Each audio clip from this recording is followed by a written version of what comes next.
اليوم سأتكلم كصحفي، جاءكم بأخبار حصرية وسكوبات أكثر من كوني سأتكلم كمعلق. صحفي جاءكم بكواليس ما جرى في غرفة الملابس بعد الشوط الأول وبعد نهاية المقابلة. اليوم نجيب على عدد من الأسئلة من مصادر رفيعة في الجامعة الملكية لكرة القدم. وهبي فقد أعصابه وسمع منه اللاعبون ما لم يسمعوه من الأستاذ من قبل. ماذا جرى؟ لماذا لم يطبق المنتخب الوطني خطة وهبي؟ وفقد اللاعبون هيئة المنافس الشرس على كأس العالم. لماذا أعلنت الحكومة الفرنسية يوم المقابلة بين المغرب وفرنسا عن زيارة 11 وزير لها للمغرب للتوقيع على عدد من الشراكات مع الحكومة المغربية، مما قوى نظرية المؤامرة؟ شنو هذا التوقيت؟ لماذا اختار النائب العام في باريس متابعة حكيمي بتهمة الاغتصاب في اليوم الأول لمباراة المغرب ضد البرازيل؟ هل هذه صدفة قضائية أم أنه عمل مقصود للنيل من معنويات الفريق المغربي لأن الفرنسيين كانوا يتوقعون مقابلته؟ ما هو رأي الجامعة الملكية لكرة القدم في شعور المغاربة بالخيبة والمرارة من سقوط منتخبهم ليلة الخميس بتلك الصورة؟ كم قطع المنتخب المغربي من كيلومتر في هذه 3 الأسابيع والأكثر مقارنة مع الفرنسيين؟ وما صحة ما تنقلته الصحافة الإسبانية عن ضغوط مغربية على الفيفا وعبر ترامب باش يضغطوا على إسبانيا باش تعطينا استضافة نهائي كأس العالم؟ هذا ما تقول الصحافة الإسبانية. غادي نشوفوا شنو هي الحقيقة. لماذا لبست ابنة رئيس الفيفا قميص المنتخب المغربي ودخلت به إلى الملعب أمام عدسات وسائل الإعلام؟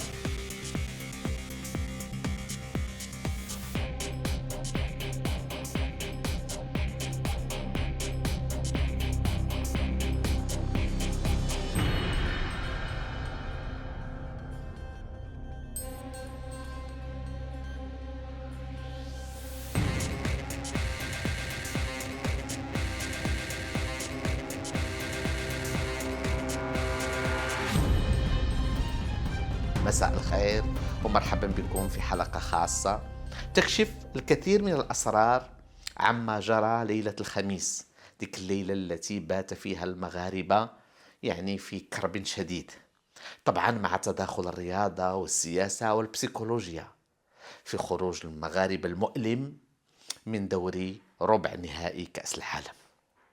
توقف الحلم المونديالي بطريقة دراماتيكية بلا شك، ليس بسبب الهزيمة فقط أمام فرنسا، بل بسبب الهيئة التي ظهر بها الفريق الوطني أمام نظيره الفرنسي، والتي لم يتقبلها الرأي العام الرياضي، وهو على كل حال أكبر رأي عام اليوم في المملكة، وهذه مسألة لا يجادل فيها أحد، خاصة بعد 5 المباريات كبيرة خاضها المنتخب يعني المصنف السادس أو السابع عالميا، والتي رفعت انتظارات الناس وأشعرتهم أنهم أمام فريق حقيقي. فشنو السبب زعما هذه النهاية الدرامية؟ شنو السبب؟ قمت كأي صحفي باتصالات عدة وبمحاولات لإقناع مسؤولين مهمين في الجامعة الملكية لكرة القدم وبعض المحيطين بالمدرب وهبي، وجئتكم بكواليس وأخبار مما جرى ورواية الجامعة على الحدث كما يقال بالفرنسية الشو. طبعا غادي يجلسوا من بعد ويديروا تقييمات ويستخلصوا ما يمكن استخلاصه، لكن مرة أخرى بدون ذكر أسماء المصادر، لأنها فضلت في هذه المرحلة أن تؤجل الكلام العلني. لكن نحن الصحفيين لا نؤجل خبر اليوم إلى الغد. الصحافة دايرة بحال واحد الفرن مشتعل لا تتوقف نيرانه، خصها دايما تلوح فيه شي حاجة، ولهذا فهو هذا فرن دائم الوقود والنار، نار الأخبار والمعلومات، خاصة عندما يكون الرأي العام مصدوم أو محتاج إلى معلومات تفسر ما يجري أمامه. واليوم كاين هناك نقاش كبير وسط الرأي العام الرياضي. إذا الخبر الافتتاحي هو أن الملك محمد السادس اتصل بالفريق في الفريق الوطني المغربي وهنأه وشجعه على المضي في مسار التتويج، وحاول الملك رفع معنوياتهم بعد الهزيمة ضد فرنسا. طبعا هزيمة لم يبتلعها أحد، لكن الدولة ورئيسها له منطق وله رؤية. والآن مع رواية الجامعة الملكية لكرة القدم أقدمها هنا بعد الحلقة اللي درت الأولى التي انتقدت فيها الأداء والمدرب والجامعة. والآن من حق المسؤولين عن الكرة المغربية أن يقدموا رواياتهم، ولو في الأوف ماشي في الأون، ما كاين مشكل، نعطيو الرأي والرأي الآخر باش يوقع تواصل. وفي الحلقات غدا غنعاود نعلق على كلام الجامعة. إذا أولا يرجع كبار المسؤولين في الجامعة الملكية لكرة القدم ممن تحدثت معهم سقوط المنتخب المغربي أمام فرنسا يوم الخميس بتلك الطريقة إلى ما أسموه لا فريشور مونتال، أي الطراوة الذهنية والبسيكولوجية التي افتقدها اللاعبون. افتقدوها علاش؟ أولا لقلة التجربة، معظمهم 6 لاعبين فيهم تيلعبوا لأول مرة مباريات كأس العالم، شبان. وهذا العامل الذهني أثر عليهم حسب الجامعة، بحيث أنهم لم يطبقوا يعني ولا حرف واحد من خطة المدرب وهبي، وهذا ما جعله يغضب.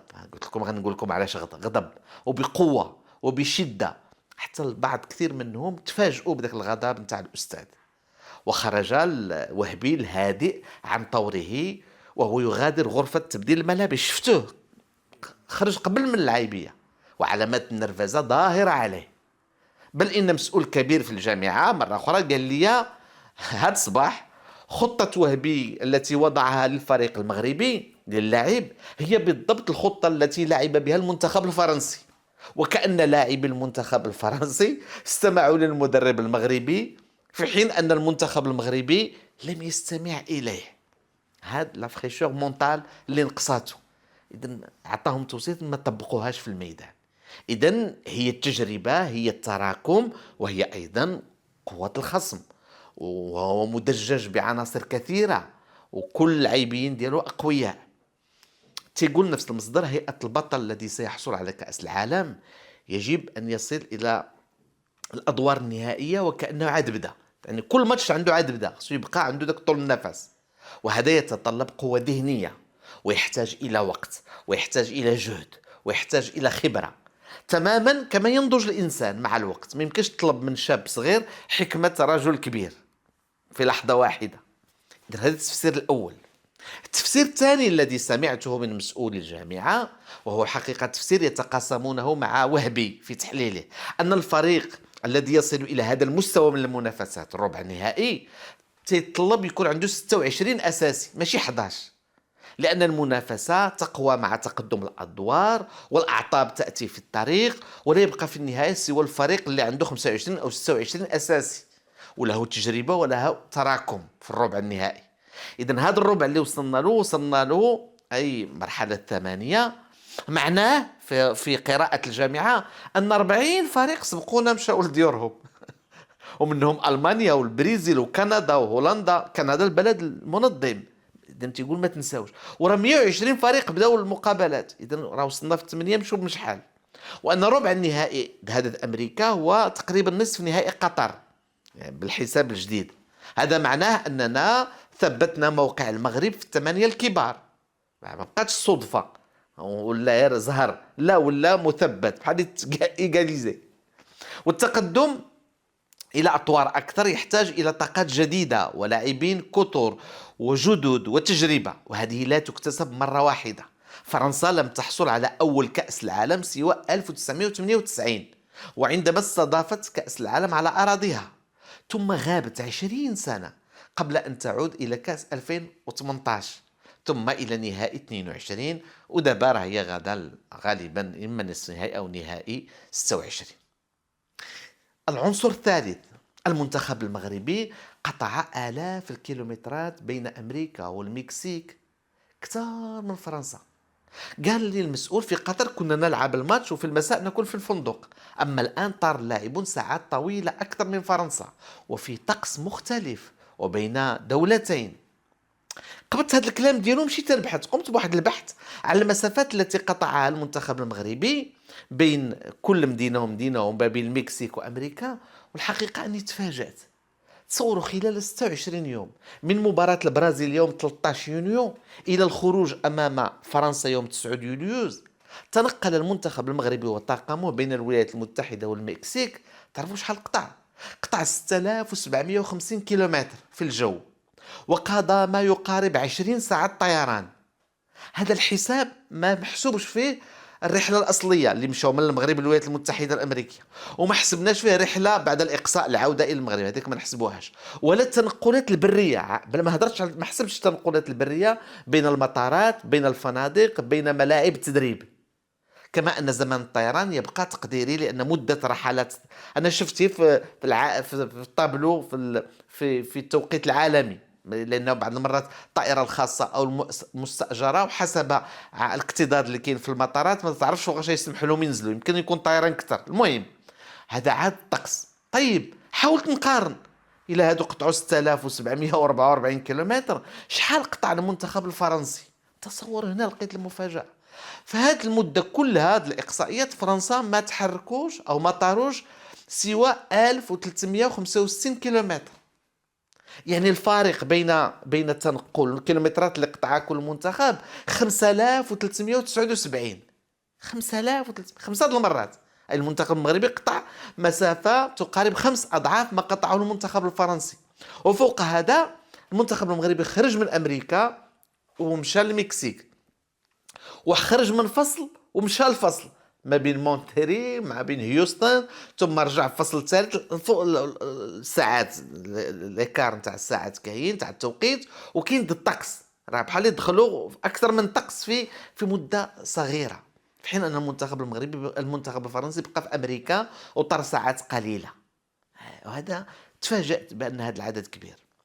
كذلك أنا لابد من نديروا واحد الملاحظة اللي خص الفيفا تذكر فيها.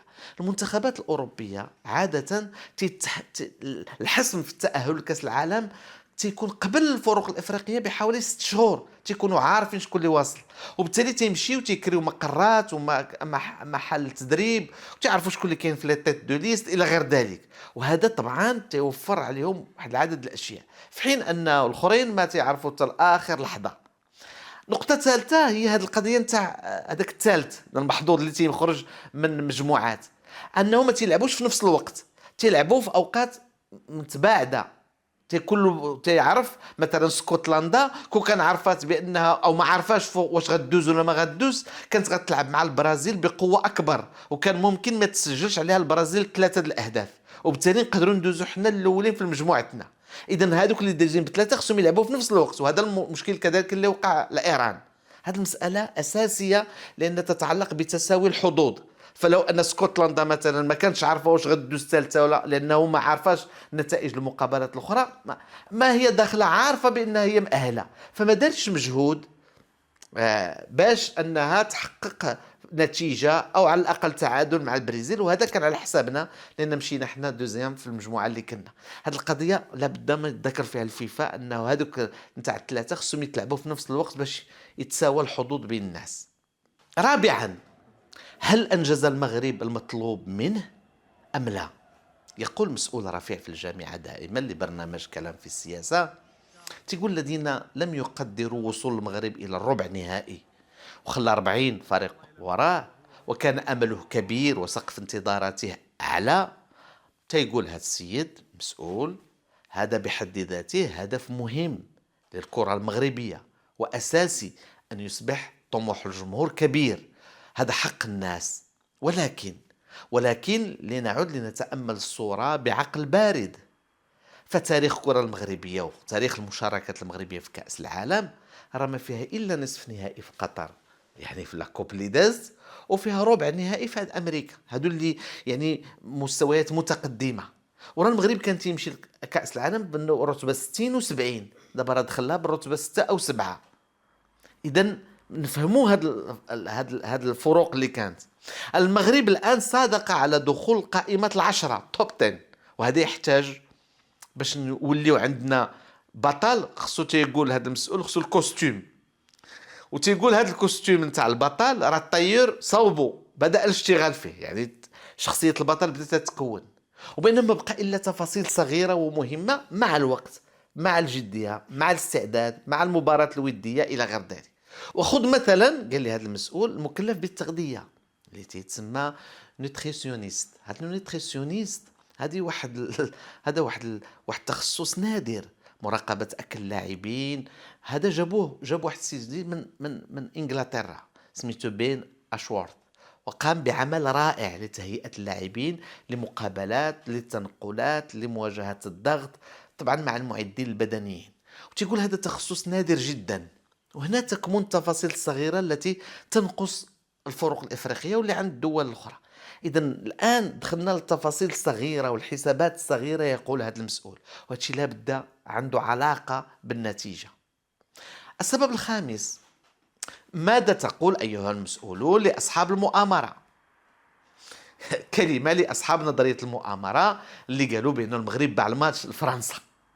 المسؤول في الجامعة غضب كثير عندما واجهته بهذا السؤال، وقال: كيف يعقل، كيف يصدق الناس أن اللاعبين تقاتلوا في الميدان المغاربة، أعطوا دمائهم، أعطوا صحتهم، أعطوا جهدهم، أعطوا روحهم، وفي الأخير نجيو حنا ونبيعوا الماتش لمن ولماذا؟ يجب أن يعرف أصحاب هذه النظرية أن نصير مزراوي مثلا أصيب في المقابلة الودية حتى هو ضد النرويج وتصاب في كتفه، وبأنه تقاتل طيلة هذه المباريات الخمسة بالفيكساتور في كتفه، ولعب وجاهد ليبقى الدفاع واقف.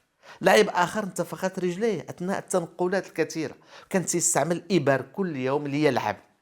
فكيف يعقل أن نبيع هؤلاء؟ الآن نأتي لابتسامة حكيمي، يقول رجاء، يقول المسؤول: ما تظلموش السيد، لقد أعطى حكيمي للمنتخب 100 مقابلة لعب معه، وأعطى كل ما عنده، أكثر من هذا في الألعاب الأولمبية في 2024، وكان في شهر يوليوز وكان عطلة، قطع العطلة ديالو وفترة الراحة ديالو، مشى لعب مع المنتخب الأولمبي أقل من 23 سنة وجاب الميدالية البرونزية. في الحقيقة أنه كان ممكن يعتذر ويمشي يجلس، باغي يقول أن قلبه مع المغرب. كونه يبتسم لعدد من الأصدقاء ديالو الفرنسيين اللي تيلعبوا معه في باريس سان جيرمان ابتسامة مجاملة، لا يجب أن نعطيها تأويلا بعيد عن الواقع. هذا لا يجوز. إن كنتم تريدون، واش بغيتوه قال لي كشر على وجهه يعبس في وجههم.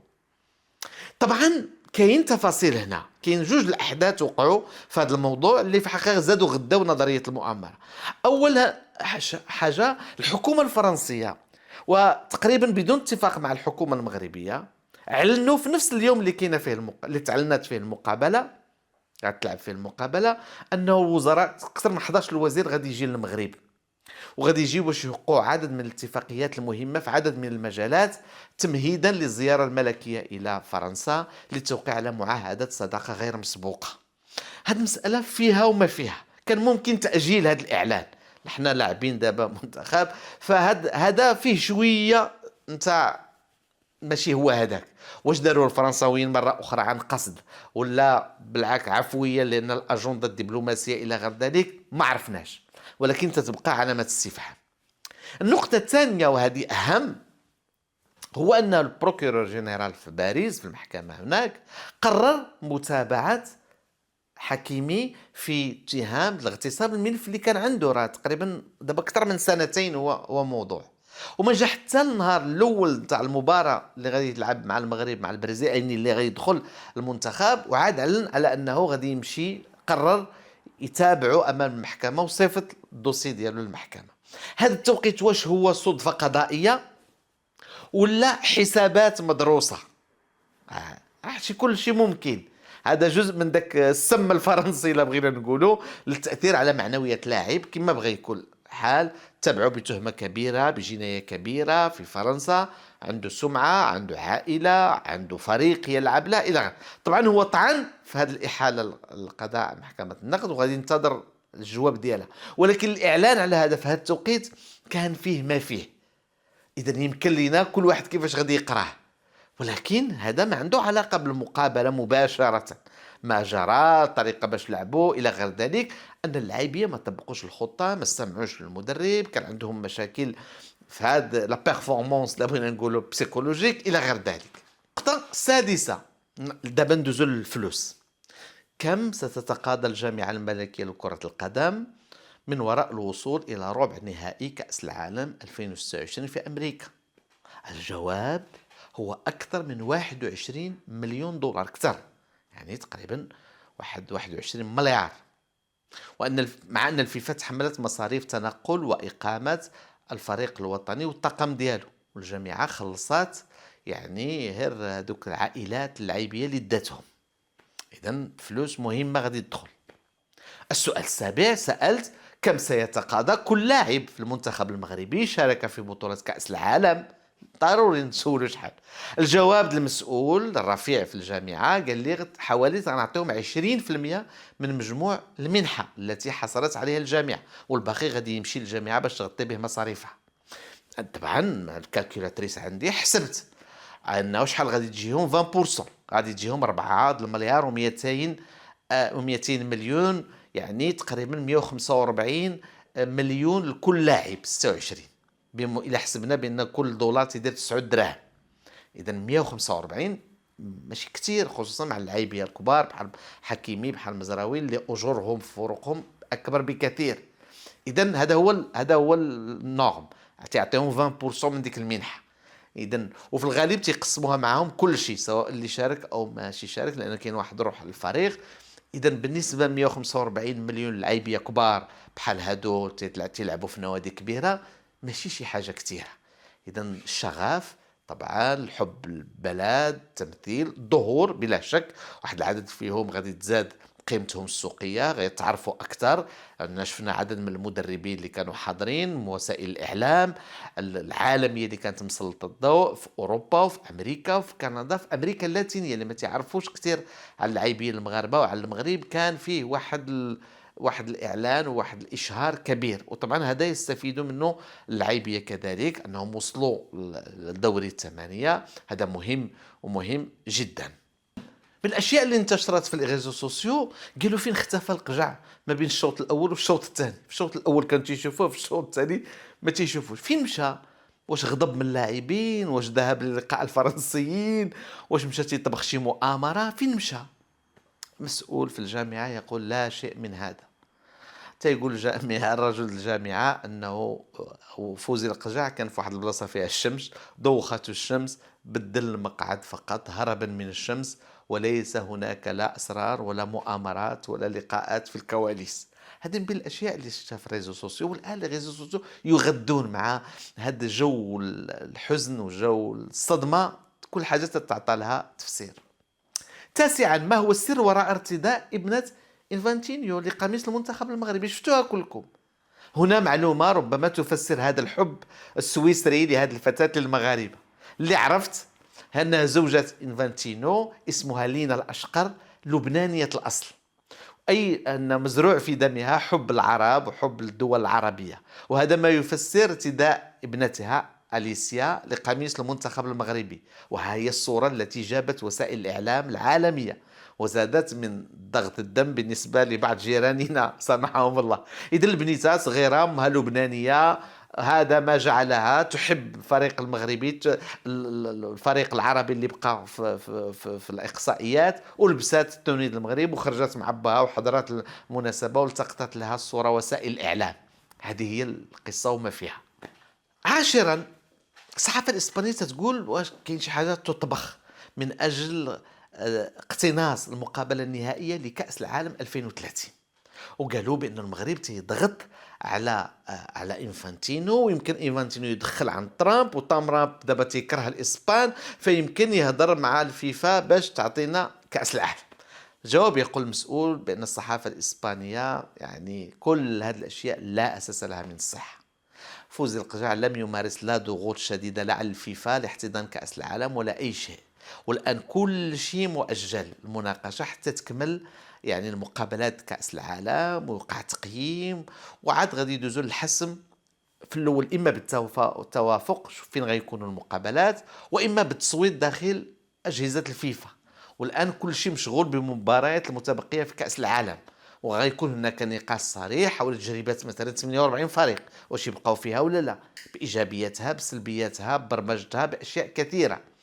إذا ما زال ما كاين والو في هذا الموضوع، لكن الإسبان على عادتهم حركوا، بداو تيتكلموا على انه مدريد او برشلونه، وكيفاش المغرب يخطط باش يسرق منهم المقابله النهائيه، وبانه هما الاحق بها، وبانه في الاول راه كان المشروع نتاع استضافه كاس العالم اسباني برازيلي، والمغرب التحق، يعني بغاو يقولوا جينا معطلين وباغيين نديو كل شيء الى غير ذلك. وطبعا هذه اشياء تروج في الصحافه الاسبانيه وفي الصحافه الرياضيه تحديدا، انها تتوجه لواحد لاماس كبيره، فالاثاره فيها زايده والعاطفه فيها زايده، وحتى هما نظريه المؤامره عندهم فيهم زايده الى غير ذلك.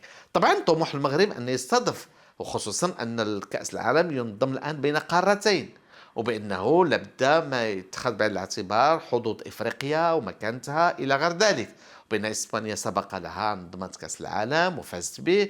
اذا غادي نشوفوا هذا الشيء كله، لكن ما زال الوقت مبكر للكلام في كل هذا. ما زال لدي معلومات اخرى ومعطيات اخرى حول ما جرى في امريكا، وان كنت لم اتبع المنتخب الى بلاد ترامب، ولكن غنخليوها الحلقه اخرى. ما زال لدي معلومات لمجتمع المشجعين واصحاب المهتمين بالرياضه حول اجر المدرب وهبي مثلا، وبنود التعاقد معه، واسباب امتناع الركراكي عن اكمال مسيره مع المنتخب حتى يوصل لامريكا. هو اللي ما بغاش، وغادي نفهموا علاش.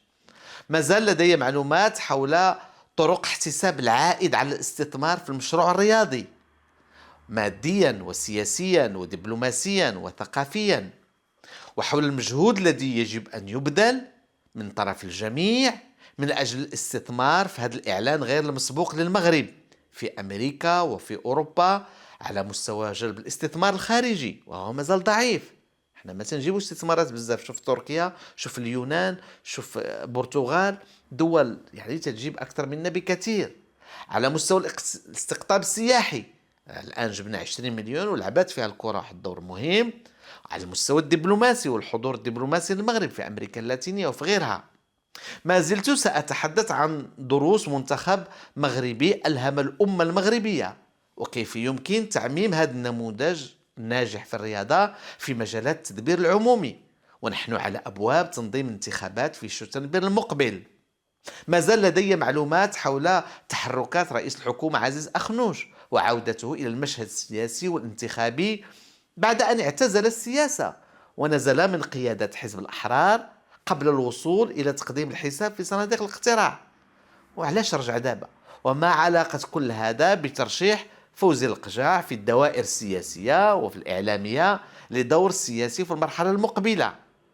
كل هذا وغيره سنعرضه غدا عليكم، والهدف هو الفهم قبل الحكم. الهدف هو تطوير تفكير علمي مبني على معطيات وأرقام في الرياضة وفي السياسة وفي الاقتصاد وفي غيرها، خارج نظرية المؤامرة اللي انتشرت كتير. نظرية المؤامرة شنو هي؟ شنو هو الجاذبية فيها؟ أولا هي تقدم لك التفسير السهل للأحداث. خسرنا لأن فوزي باع الماتش للفرنساويين، يا سلام، انت غضبان طلع لك الزعاف تصدق هذه الحكاية. خسرنا لانه كاين تصور البعض اليوم صيفط ليا قال كاين بنود في اتفاقيات اكس ليبان لم يعلن عنها، منها هذه الاشياء على انه فرنسا خصها تبقى وصيه علينا وخصها تبقى لها الكلمه العليا في كل شيء يتعلق بالمغرب. بغاو يفسروا من اتفاقيه اكس ليبان في 55 حتى دابا يعني بعد كذا و70 عام ولا شحال بغاو يفسروا بها المنتخب. نظرية المؤامرة طبعا ما تنقولش ان التاريخ ما فيهش المؤامرة، التاريخ فيه المؤامرات، ولكن التاريخ ماشي كله مؤامرات. طبعا كانت مؤامرات عدة، معروف مثلا مؤامرات اللي كانت ضد الشريف حسين وضد عدد من الدول، الانجليز جامعة الدول العربية، وعد بلفور بحد ذاته كان مؤامرة اللي قدموه البريطانيين لليهود، كان سايكس بيكو اللي فضحته الثورة الروسية انذاك. مؤامرات كاينين، ولكن ماشي مؤامرات من يصنعون التاريخ. التاريخ عملية معقدة وفيه بزاف العوامل المتدخلة فيه، وما يمكنش كل شيء. إذا حنا هذا المؤرخين اش تيقولوا؟ تيقول لك المؤرخ ماشي هو الذي علم التاريخ ماشي عمله الأساسي هو يكشف عما جرى، لا، عمله الأساسي هو يفند يعني الأكاذيب التي نسجت حول ما جرى. أن هذه القضية دائما في كل المجتمعات كاينين عدد من الروايات، من الانطباعات، من الأكاذيب، من الأساطير إلى غير ذلك. نظرية المؤامرة تبني على هذا الشيء كله. إذن هي أولا سهلة، ثانيا ما لا تحتاج الى دليل، يكفي انك تركب كل شيء افتراضي. اذا كيفاش المنتخب المغربي لعب 5 الماتشات بواحد الطريقه، في الماتش السادس شو كيفاش لعب. اذا هنا لانه حكيمي فرنساوي مع باريس سان جيرمان، دا مغاربه الوزراء غادي يجيو لهنا، اذا جزء من الاتفاق مع فرنسا نحو شراكه كبيره نعطيوهم الكاس لانه محتاجين، وحنا ما محتاجيناش. ما يمكنش هادشي. حنا شفنا فروق كبيره خرجات، شفنا الفريق المنظم امريكا خرج، لو كانت مؤامره كان خصو يديرها. طبعا ترامب حاول يتدخل بديك سحب الكارت الحمراء على المهاجم ديالو وضغط على الفيفا، والفيفا خدت قرار غير قانوني بسحب هذاك، ولكن في نهايه المطاف بقى داك شيء جزئي، في الاخر الميدان يحسم. وهذا هو قوه كره القدم، ان في واحد الدرجه عاليه من الشفافيه. طبعا القوالب كاينين في كل مكان كاينين، ويمكننا نذكروا فيهم، ولكن واش هما حاسمين؟ هذا هو السؤال. اذا الحاجه الثانيه اللي عند نظريه المؤامره انها تعطيك واحد التفسير غائبي، داكشي اللي تترغب فيه انت، اللي غادي معاك في الخط، فتتولي عندك استعداد اكبر تصدقه. انه لا جيتي وقلتي لواحد الفقير اللي فيه الجوع ما كلاش يومين، انت شوف غدور هاد الدوره راه كاين واحد السيت تيبيع لي ساندويتش فابور، سيصدقك. هذا غير منطقي وغير معقول ونادرا ما يكون مثلا. اذا تيكون الجمهور مهيأ. ثالثا تتكونش قاعده ثقافيه، لانه هذا وظيفه الاعلام. حنا فعلا لا يجب اعاده تاهيل الاعلام بشكل عام في المغرب والاعلام الرياضي. الا غنجيبوا كاس العالم في 2030 راه خص يكون عندنا اعلام تاع 2030، اعلام تاع الدوله غتستضيف واحده من اكبر التظاهرات الرياضيه. الاعلام اللي كاين دابا راه مهلوك، باش نقولوها ما لا أعمم، كاين صحفيين ممتازين، تنتكلم على الصحافة وهيئاتها اللي معطوبة، لأن الفرق ما بين الصحافة والصحفيين. إذا مازال خاص إعادة تأهيل، مازال خاص تكوين، مازال خاص الناس توعى. إلا غادي نلعبوا على هذا المشروع الرياضي كمشروع مجتمعي، مفروض أن كل الأطراف خاصها تلعب دورها. وطبعا الاعلام عنده دور، كيفاش يخاطب الناس بطريقه عقلانيه، كيفاش يعطيهم المعلومات، كيفاش يحترم ذكائهم، كيفاش ما يطلعش بعاطفتهم الى ما لا يمكن الى غير ذلك. هذا اداره الراي العام او تغذيه الراي العام بالمعلومه الصحيحه والاخبار مهمه جدا، باش ما تكونش هذيك الصدمه. وحتى لو وقعت صدمه خاص عمليه امتصاصها، لانه هذه في نهايه المطاف هذه مقابله لكره القدم، ليست نهايه العالم، ولا يجب أن تلهينا على قضايا أخرى. لكن اليوم غادي نتكلموا فيها وأجلنا فيها، وهي معدل الدخل. على واحد الدراسة دارها البنك الدولي على مستوى الدخل الفردي في المغرب. إذا نعاود نرجعوا نحطوا رجلينا على الأرض، نتبعوا هذه التظاهرات كباقي التظاهرات. بحال اللي قلت لكم ملي كنا تنغطوا الحرب واحد الكتاب مفتوح نتعلم منه الأشياء كثيرة.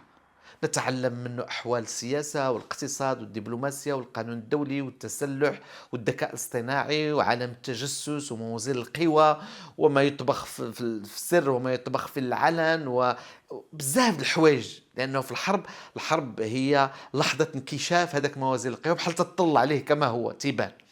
كذلك الكرة، حتى هي الكرة والتظاهرات مثل هذه كتاب يمكن نقراو فيه بزاف الحوايج. يعني يمكن نقراو فيه شويه الجغرافيا والتاريخ والاقتصاد ومستوى كل بلد وثقافته وعاداته وتقاليده. والفيفا كمنظمه كبيره اليوم يمكن نقول بانها منظمه اكبر من الامم المتحده، ولو انها مسجله كمنظمه غير ربحيه في سويسرا، لكنها الان غادي تجني 11 مليار دولار او اكثر من هذه التظاهرات اللي دارت في امريكا، ومعفيه من ضرائب فوق ذلك غادي تديها تقول هي باش تطور اللعبه الى غير ذلك. اذا هذه مناسبه باش نشوفوا عاوتاني الرياضه وعلاقتها بالتجاره والشركات الكبرى ووسائل الاعلام الى غير ذلك. اذا هذه المناسبات مفروض الاعلام يواكبهم باش يوسع ثقافه الناس، باش يعطيهم وسائل باش يحلوا، باش تولي عندك نظره اخرى للعالم. ما نبقاوش حنا يعني، لانه في الغالب حنا راي عام ديالنا منكفئ على الداخل. تهتم انا بتجربتي طويله في الصحافه المكتوبه دائما يعني الخبر الدولي ما تيديرش اعلى المبيعات الا استثناء، في الصحف مثلا أو في المجلات أو في الإذاعات أو في غيرها.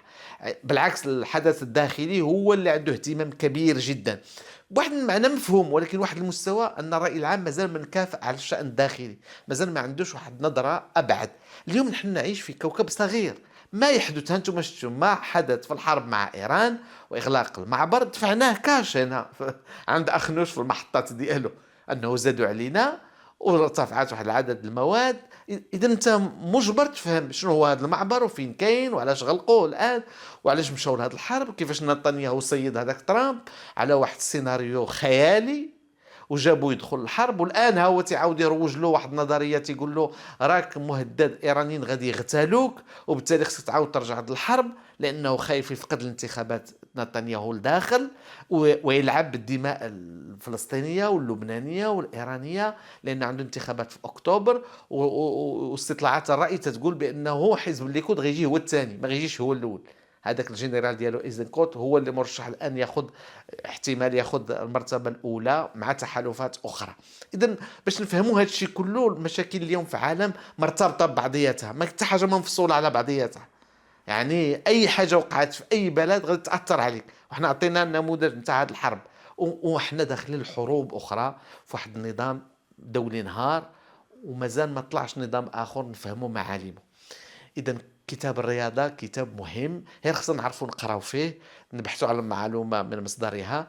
اليوم قدمت رواية الجامعة الملكية لكرة القدم قبل أن تقدمها هي كوظيفتي كصحفي، باش نساعد الناس يفهموا. من بعد كل واحد عنده رأيه، ولهذا أنا أنتظر تعبروا على رأيكم في هذه الرواية، في هذه النقاط العشرة كلها اللي تناولتها، وهي كلها إخبارية مع قليل من التحليل بدون إبداء رأيي فيها. وغدا نعاود نكملوا ما بقي عندي من معلومات من معطيات لنضع هذا الحدث الرياضي في إطاره الذي يجب أن يقرأ فيه رياضيا وسياسيا واجتماعيا ودبلوماسيا وغيره. إلى هنا أودعكم، لا تنسوا أن المعرفة سلطة والوعي سلاح، وأنا أمام هذه الكاميرا باش نطبقوا هذا الشعار، نخليوا المعرفة سلطة معنوية للفهم، ونخليوا الوعي سلاح لمواجهة الأكاذيب، الإشاعات، نظريات المؤامرة، التفكير الخرافي والسحري، باش يولي تفكيرنا علمي، وهو جزء من تثقيف عموم الجمهور. ونحن نتثقف معكم مع هذا الجانب الإيجابي في هذا الإعلام البديل اللي تنطلب منكم دابا في يوتيوب، هو أنه متبادل وفيه تفاعل كبير. أنا تنتكلم وانتم تتعلقوا وتتبديوا رأيكم، وفي كثير من الأحيان أستفيد من هذه التعليقات. فدعموا هذا البرنامج، انخرطوا في هذه القناة باش تدعموا واحد المحتوى أظن أنه له مكانته. على كل حال إلى اللقاء في الحلقة القادمة. شحال